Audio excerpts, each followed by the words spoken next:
Meus amigos, bem-vindos ao canal Saga de Heróis. Nesta edição, vamos continuar abordando a participação da Marinha do Brasil nos conflitos mundiais, dessa vez focalizando a Primeira Guerra Mundial, onde a Marinha participou através da sua divisão naval em operações de guerra. Ok? Mas antes de iniciarmos, solicito de vocês a sua ajuda ao canal com a sua inscrição, clicando naquele botãozinho que está ali do lado. Depois não se esqueçam de acionar o sininho para receber notificações e também não se esqueçam daquele like, tá bom? Vamos então ver o vídeo.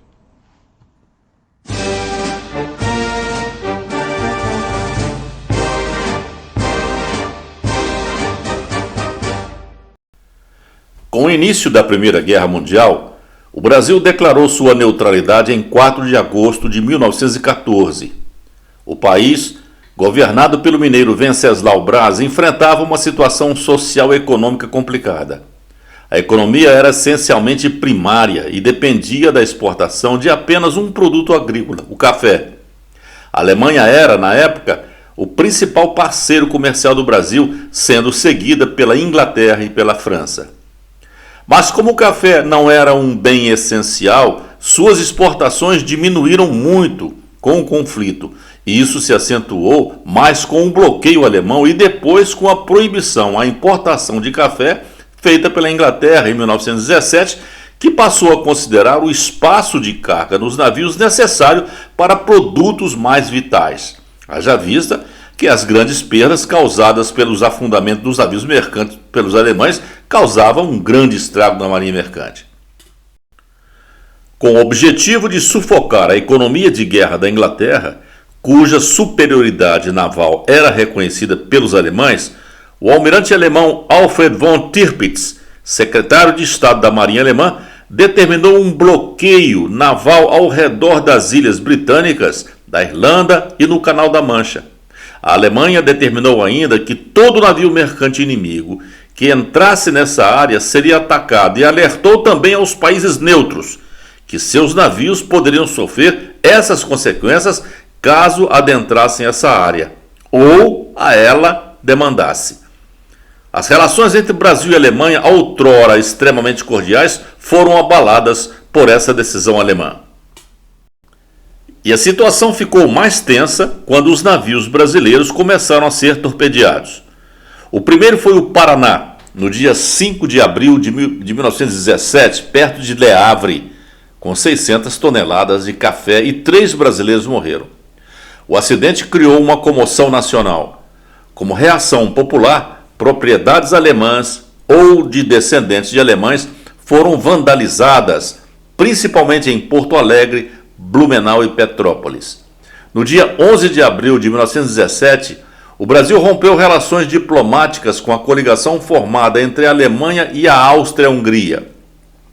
Em 20 de maio, outro navio brasileiro é torpedeado, o Tijuca, perto da costa francesa, quando navegava a 5 milhas do farol Pierres Noir.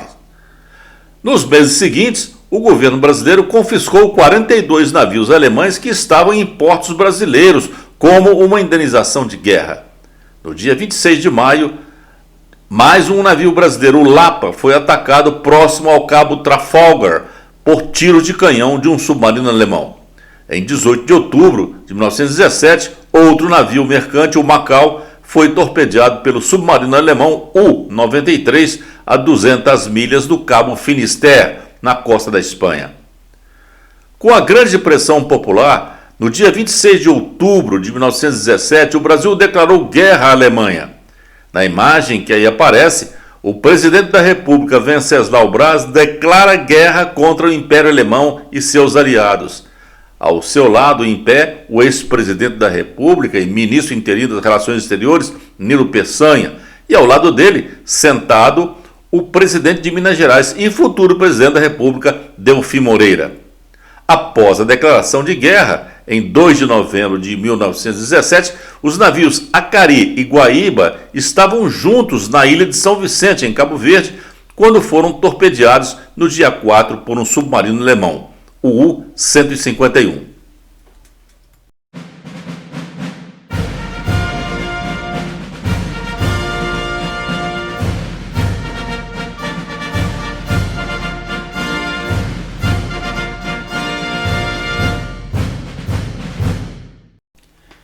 Em novembro de 1917, por ocasião da Conferência Interaliada realizada em Paris, o governo brasileiro ofereceu aos aliados os préstimos de sua marinha para participar do esforço na guerra antissubmarino, o que foi aceito. As primeiras ações do Brasil no sentido de apoiar o esforço de guerra aliado a serem implementadas foram a abertura dos portos brasileiros às unidades aliadas e a responsabilidade pelo patrulhamento do Atlântico Sul pela esquadra brasileira.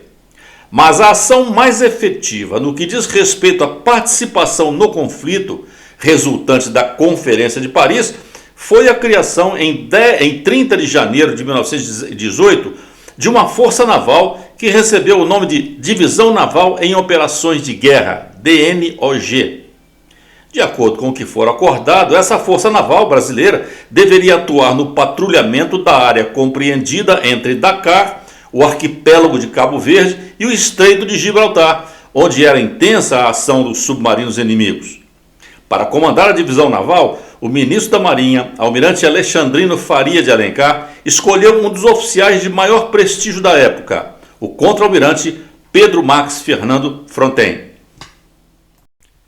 Ficara também acertado na conferência que, além da força naval, o Brasil também enviaria para a Europa um contingente adicional, composto de uma missão médica de cirurgiões civis e militares para atuar em hospitais de campanha no teatro de operações europeu, um contingente de sargentos e oficiais para servirem junto ao exército francês e aviadores do exército e da marinha para se juntarem à Força Aérea Real.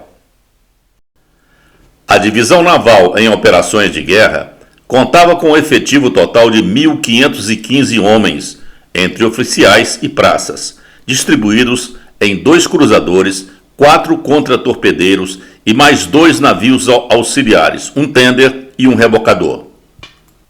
Os cruzadores foram o Bahia e o Rio Grande do Sul, comandados respectivamente pelos capitães de fragata Tancredo de Gomensoro e José Machado de Castro Silva.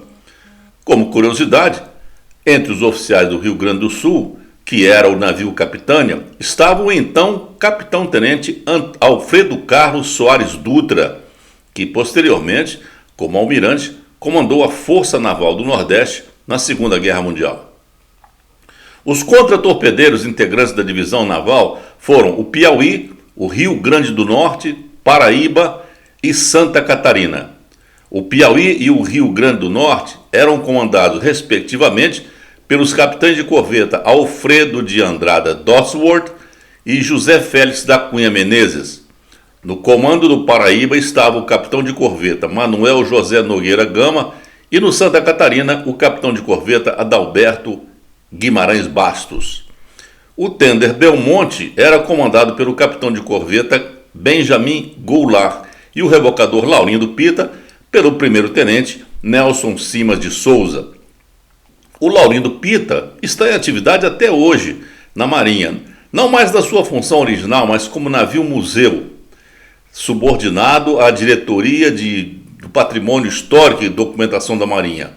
É o navio mais antigo da Armada ainda em serviço, está ativo há 113 anos. Foi restaurado em 1998 e tem sido empregado em passeios na Baía de Guanabara e como fonte histórica para turistas que visitam o espaço cultural da Marinha, onde está lotado. A Força-Tarefa Brasileira sabia que iria enfrentar um problema adicional além da exposição ao inimigo.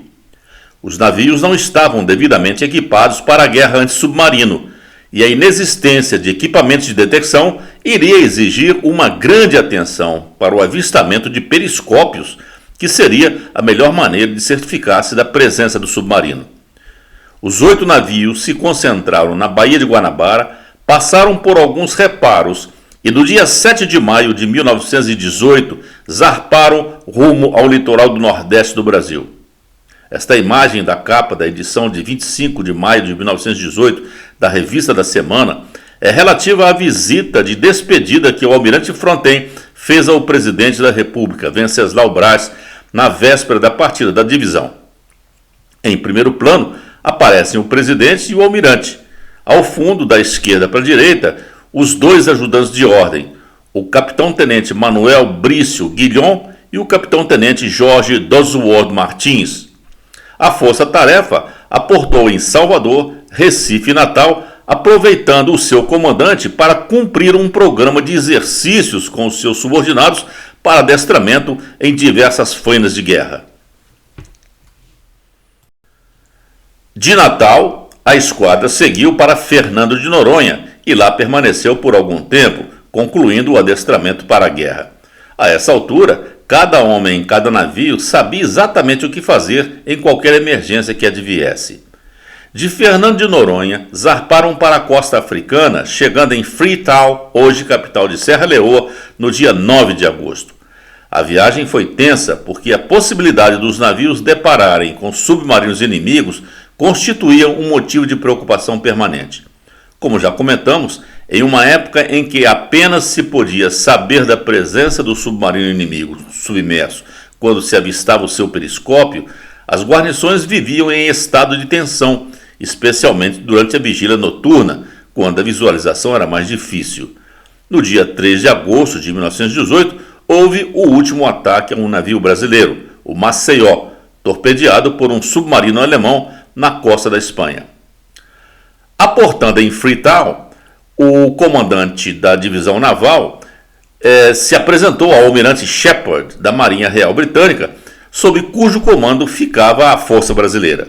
Os navios brasileiros permaneceram nesse porto por 14 dias. Durante a estadia em Freetown, os marinheiros brasileiros já começaram a ficar expostos ao vírus da gripe espanhola, a vasta e mortal pandemia do vírus influenza, na época também já afetava Serra Leoa. Em 23 de agosto, a divisão naval zarpou com destino a Dakar, enfrentando mau tempo no percurso. Na noite de 25 para 26 de agosto, já próximo a Dakar, torpedos lançados por um submarino inimigo passaram por entre a formação dos navios brasileiros. Os navios brasileiros, assim que avistaram o submarino, lançaram bombas de profundidade e dispararam seus canhões, tendo o contra-torpedeiro Rio Grande do Norte acertado o submarino alemão com seu canhão de 102 milímetros.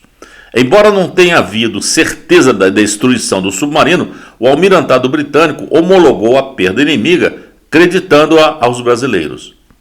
A permanência em Dakar previa ser rápida, limitando-se ao reabastecimento e alguns reparos, mas a gripe espanhola, que já assolava boa parte dos continentes, se espalhou rapidamente pelos navios da esquadra brasileira. Entre afetados e mortos foram vitimados centenas de homens, fazendo com que os navios ficassem retidos em Dakar por 2 meses. A gripe espanhola afetou profundamente as operações da divisão naval, paralisando os serviços e descontrolando os planos. Dessa forma, muito pouco das missões de patrulha puderam ser executadas. Apenas o contra-torpedeiro Piauí, que tinha sido o menos atingido pela epidemia, foi o mais utilizado no cumprimento das missões. As baixas provocadas pela gripe espanhola foram tantas que o Ministério da Marinha enviou para a divisão naval um novo contingente de militares para repor as perdas. Com a chegada dos substitutos e com a redução dos casos de gripe, o almirante Fronten considerou a epidemia controlada ao final de outubro de 1918, completou as guarnições e prosseguiu com as missões. Mas a guerra já se aproximava do fim e pouca coisa mais pôde ser feita. Em resumo, pode-se concluir que, infelizmente, as operações da divisão naval foram duramente impactadas pela gripe espanhola e pela série de problemas mecânicos com os navios. Ao final da guerra, a força-tarefa retornou ao Brasil, passando antes em visitas de cortesia à França, Inglaterra, Portugal, Itália e Cabo Verde. Ainda sofrendo com panes, que obrigaram diversas paradas para manutenção. Na imagem que aí está, a divisão naval se aproximando do Rio de Janeiro, em foto tirada por um avião da aviação naval. Os navios chegaram ao Rio de Janeiro no dia 9 de junho de 1919, sendo saudados por navios da Marinha que estavam à sua espera para as homenagens de praxe. O almirante Fronten foi também recebido pelo presidente da República, Delfim Moreira, e a divisão naval foi oficialmente extinta no dia 23 de junho de 1919. O desfecho mais trágico foi que 156 brasileiros, entre oficiais e praças, não tornariam a vir à sua terra natal.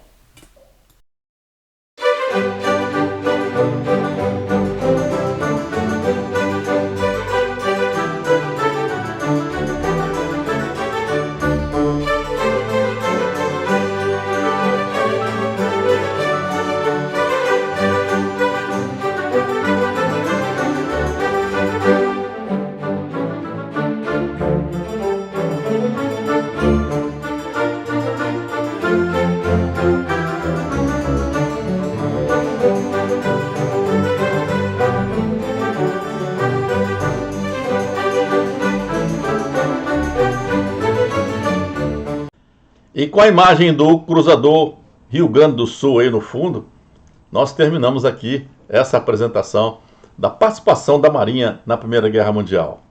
Aqueles que ainda não se inscreveram, botãozinho de inscrição está ali ainda, ok? Deem depois aquele clique lá no sininho para receber notificações. Não se esqueçam do like e continuem assistindo aos vídeos do canal através desses dois links que estão aí, aparecendo aí, ou vão aparecer, ok? Eu os convido também a visitarem o conteúdo do canal para que vocês possam conhecer todos os vídeos já publicados aqui até o presente momento. O link para o conteúdo do canal está lá embaixo na descrição do vídeo.